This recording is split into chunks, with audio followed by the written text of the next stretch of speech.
We come into the season, oh, Sean McVay, maybe I want to do TV now. Maybe I want to walk away and do TV now. Maybe I'll do TV. You've been a coach for like 12 minutes. Now suddenly you're going to be a TV guy? Is he married or dating a Russian supermodel? Just got married, yeah. I mean, all these guys, every single one of these Rams, all of them. They've had a putrid offensive line. Their best offensive lineman retired after the season, now doing Thursday Night Football. Matthew Stafford came into the season, bent elbow, hurt elbow, tired elbow, runner's elbow, whatever that is. Von Miller signed with the Bills. And what we've seen is an unimaginative Sean McVay, who looks like he's had his head in the toilet all season. We've had Stafford less than 100%, old, unfocused, injured, who knows. We've had no running game whatsoever, none. Running backs feuding with McVay. No picks because, Les Snead was so proud of no picks. No picks to help out the offensive line. And a Rams team that is going through the motions. Now, I'm going to give them some of a pass on Sunday because they had no Matthew Stafford.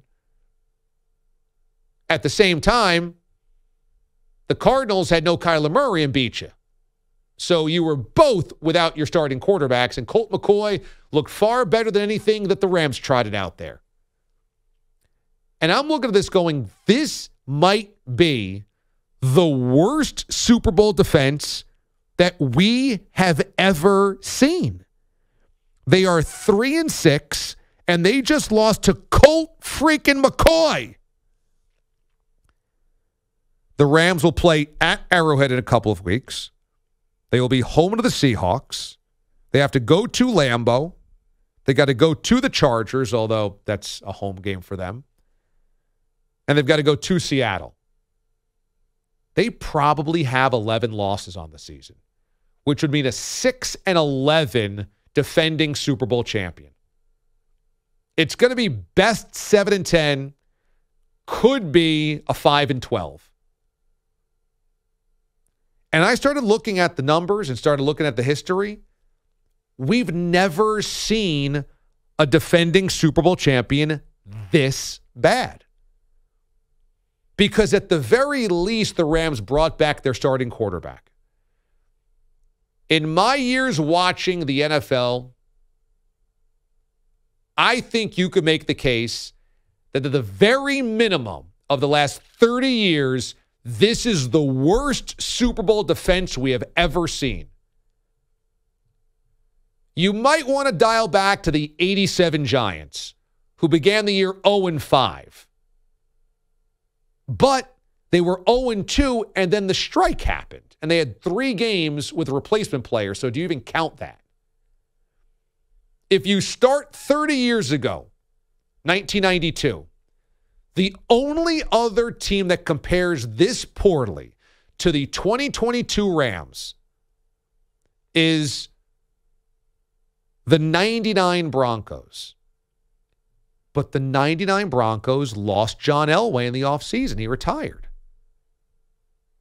And then they lost Terrell Davis early in the season of the ACL, of which he never really recovered. His career was basically toast after that.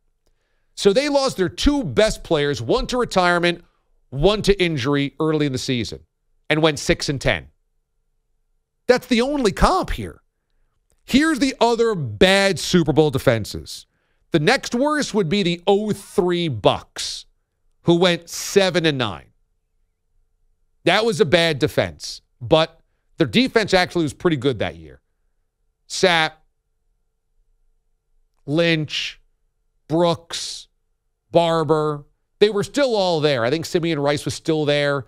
The 03 Bucks just offensively were pathetic, which was the first sign that maybe John Gruden wasn't a miracle worker or wasn't the offensive genius that he was made out to be, because first year they won it, second year they missed the playoffs and went sub 500. But that was 7-9. We're talking about this Rams team being 7-10 probably at best. The other teams, you want to say maybe the 2016 Broncos. They had lost Peyton Manning the year, right? Peyton Manning retired in the offseason. They lost him the next year. Trevor Siemian was their starter. They went 9-7. Their defense actually carried them nearly back to the playoffs in 2016. That's an incredible Gary Kubiak job. Mark Sanchez started games on that team. You're right. Siemian, Sanchez. Paxton Lynch was their first-round pick. But that was a defense that still had pride. Those guys, Von Miller, Aqib Talib, those guys still cared, and nearly single-handedly the defense dragged the team to the playoffs at 9-7. There's been a bunch of 8-8s. The 06 Steelers, that was Cowher's final season. They had won in 05. They went 8-8 in 06, missed the playoffs.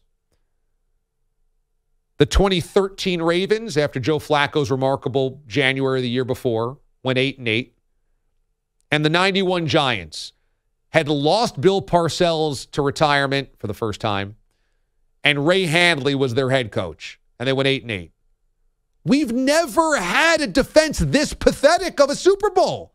Not in the last 30 years. Maybe not ever.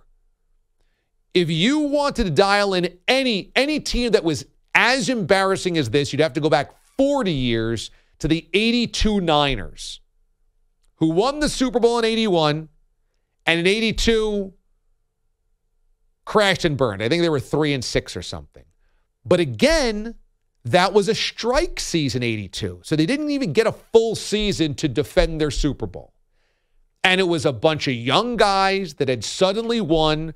Montana was young. Lott was young. All those guys are still young. They didn't have Jerry Rice yet. You know, they were still figuring out what winning meant. This Rams team is all veterans. And they stink. They play with no guts and no heart and no fight and no synchronicity and no togetherness and no nothing. They play with no nothing. Sean McVay, boy genius? I don't know about that. I don't know about that. This is a pathetically bad coaching job by Sean McVay. Pathetic. He's supposed to be the offensive guy. I'm going to throw out Sunday. You can't figure out how to run the football? You can't figure out how to throw to anybody but Cooper Kupp? You spend all this money on Allen Robinson, can't figure out how to get him into the passing attack? And, okay, yeah, you don't have the offensive lineman that you did. Well, you got to get creative then. And McVay's done a poor coaching job. This has been humiliating to watch the Rams be this bad after a Super Bowl, and it ain't getting better. Maybe the worst of all time.